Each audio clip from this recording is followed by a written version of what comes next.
ये कहानी है एक आदमी तेजस्वी के हर्निया ऑपरेशन के बाद के कुछ दिनों की, जिसमें उसे एक भयानक और अनजाने अनुभव का सामना करना पड़ा। तेजस्वी, जो अस्पताल के बिस्तर पर था, 3 दिन ऑपरेशन के बाद वो थोड़ा आराम महसूस कर रहा था। लेकिन एक रात जब चांद ने अपनी चांदनी से सारा माहौल भर दिया था, वो कुछ अजीब महसूस करने लगा। लगभग 3 बजे जब चारों तरफ शांति थी, तेजस्वी ने महसूस किया कि उसके बिस्तर पर कोई है। उसने वहां किसी और को बैठा हुआ पाया। उसने सोचा रीमा है, लेकिन जब उसने धीरे से उसकी तरफ देखा तो महसूस किया कि वो औरत रीमा नहीं है।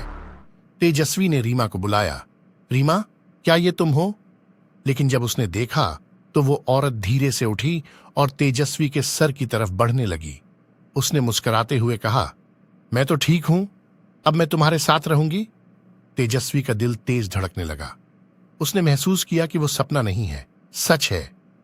तेजस्वी ने फिर रीमा को बुलाया, रीमा, बचाओ मुझे। लेकिन रीमा ने कुछ नहीं सुना।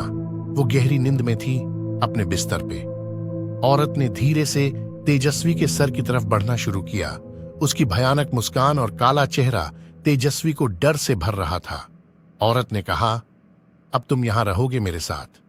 तेजस्वी ने फिर से अपने को उठाने की कोशिश की, लेकिन वो कुछ नहीं कर पाया।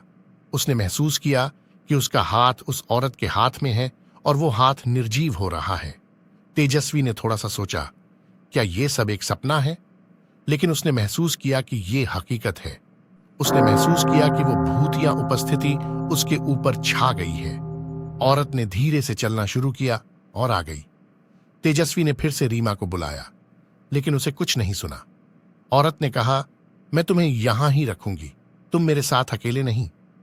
तेजस्वी ने महसूस किया कि वो औरत उसके साथ खेल रही है। वो अपने आप को बहुत ही अकेला महसूस कर रहा था। उसी समय तेजस्वी ने महसूस किया कि उसका हाथ छूटा। उसने महसूस किया कि उसके साथ कुछ हो रहा है। वो औरत धीरे से दूर हो गई, लेकिन तेजस्वी ने सुना रीमा की तेज आवाज, तेजस्वी, क्या हुआ? और फिर जैसे ही रीमा ने चिल्लाया, वो भूतनी धीरे धीरे कहीं खो गई। तेजस्वी ने महसूस किया कि वो अब बिस्तर से उठ सकता है। उसने देखा रीमा उठ चुकी थी और उसकी तरफ देख रही थी।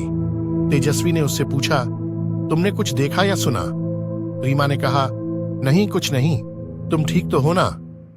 तेजस्वी ने उस भूतनी की भयानक मुस्कान को अपने दिल में महसूस किया।